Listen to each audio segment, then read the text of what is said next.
Olá, sejam bem-vindos a mais um programa Psicolóquios com Joana de Ângeles.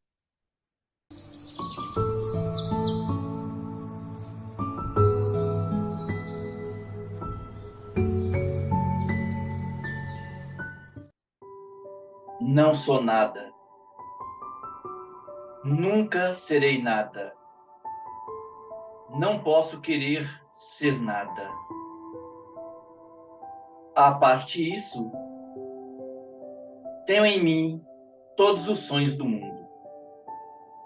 Estou hoje perplexo, como quem pensou e achou e esqueceu. Que sei eu do que serei? Eu que não sei o que sou? Ser o que penso? Mas penso tanta coisa. E há tantos que pensam ser a mesma coisa, que não pode haver tantos.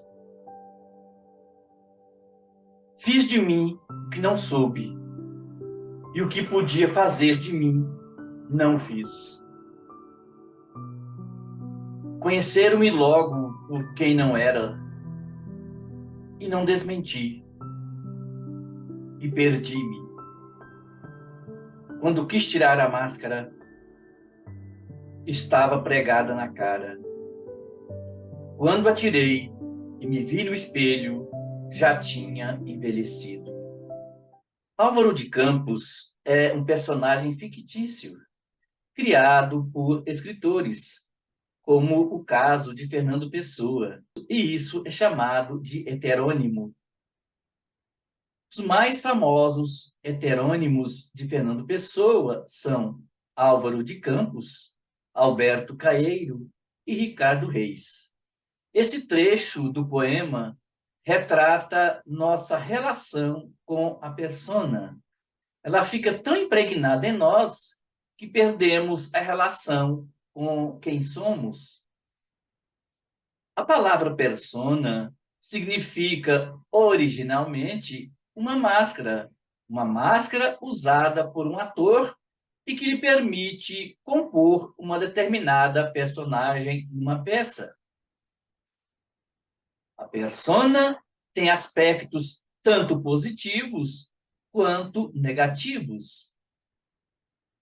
Jung chamou também a persona de arquétipo da conformidade.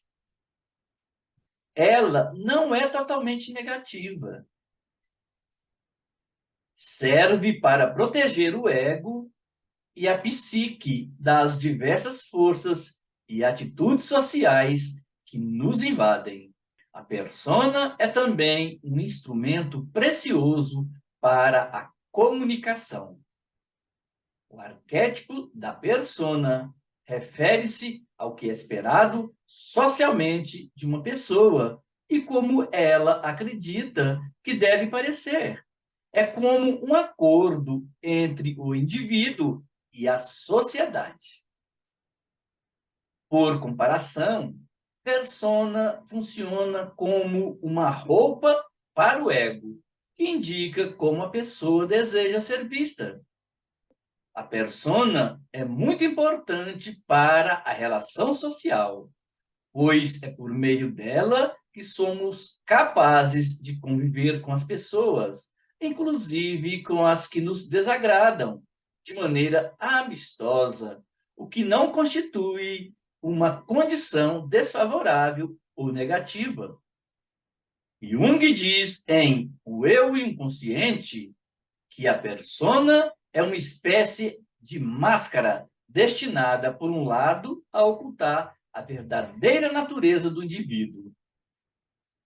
Diversas são as razões que nos levam a essas adaptações, como a necessidade de segurança, de afeto, dentre outras. Temos de aprender a nos adaptar às exigências culturais e coletivas em conformidade com nosso papel na sociedade, com nossa ocupação ou profissão e posição social, e ainda ser nós mesmos. Assim, nossa persona é a forma pela qual nos apresentamos ao mundo. É o caráter que assumimos. Através dela, nós nos relacionamos com os outros. A persona inclui nossos papéis sociais, o tipo de roupa que escolhemos para usar e nosso estilo de expressão pessoal. James Hollis, no livro A Passagem do Meio, no capítulo 3, fala que, embora a persona seja uma superfície comum de contato necessário com o mundo exterior, temos a tendência não apenas de confundir a persona das outras pessoas com a verdade interior delas, mas também de achar que nós também somos os nossos papéis. De maneira geral, pensamos que somos os papéis que exercemos e cobramos dos outros a imagem que elas mostram, ignorando as mudanças e transformações que acontecem com a individuação, a autorrealização. Queremos que os outros sejam os mesmos todo o tempo. Exemplo, cobramos perfeição do espírita palestrante. Precisamos saber não confundir a máscara do papel usado no exercício da profissão com o ser real do dia a dia, com problemas e dificuldades necessárias ao nosso processo de individuação, pelas quais todos nós passamos. Vale lembrar que fazer o uso da persona é uma tendência que trazemos. Por isso se diz que é um arquétipo, e o é. Joana fala em O Homem Integral, no seu capítulo 5, que, buscando enganar a sua realidade mediante a própria fantasia, o homem moderno procura a projeção da imagem, sem o apoio da consciência. Evita a reflexão esclarecedora que o pode desalgemar dos problemas e permanecer em contínuas tentativas de negar-se, mascarando a sua individualidade. O ego exerce predominância no seu comportamento e preconcebe fantasias que projeta no espelho de sua imaginação. Jogado em um mundo exterior agressivo, como o de hoje, no qual predominam a luta pela sobrevivência do corpo e a manutenção do status, o homem acumula conteúdos psíquicos não descartáveis, nem digeríveis, avançando apressado para o estresse, as alienações. E isso é um prato cheio para a sombra. Há muito tempo, quem busca a autorrealização, transformação, é rejeitado porque destoa dos demais. Daí, muitos não buscam a transformação por não conseguir lidar com a dor e com o medo da rejeição dos outros, por comodidade. Precisamos parar e reflexionar quem realmente somos. Quanto mais a persona se evidencia, mais a sombra se fortalece e deságua conteúdos na consciência em forma de mau humor, medos, vícios. O self faz seu papel, nos puxa, nos chama, nos manda condições de conteúdos para que possamos integrar outra vez a personalidade que está desintegrada. Mas o ego imaturo, que se escora na persona, acaba sofrendo as reações do mau humor, tendo problemas de afetos, medos aparentemente injustificáveis, ideias doentias, devido aos conteúdos que o inconsciente envia para a consciência. Atentemos de que somos nós que estamos mentindo, enganando nossa consciência. Daí acontecem os incômodos em função da máscara que usamos para nos enganar. Assim, o medo, o toque, a compulsão não são necessariamente causados por um obsessor, mas são muitas vezes consequências por estarmos presos aos desajustes e nossa consciência reage. Quando o ego se sente ameaçado, retornamos aos vícios e aos desajustes. Precisamos libertar o ego das questões egóicas. Ele precisa transcender e tomar conhecimento da necessidade de transformar-se, deixar de buscar o excesso de segurança para poder libertar-se das amarras psicológicas. Sombra e persona são um par clássicos de opostos, figurando na psique como polaridades do ego.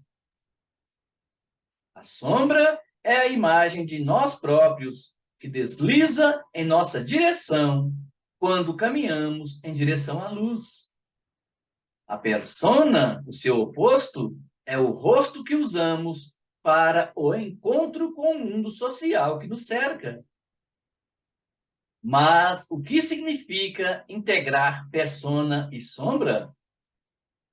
A integração é um processo que depende da aceitação pela pessoa de si mesma, da plena aceitação daquelas áreas ou partes de nós mesmos que não pertencem à imagem da persona, a qual é usualmente a imagem de um ideal ou pelo menos de uma norma cultural, um norte a seguir.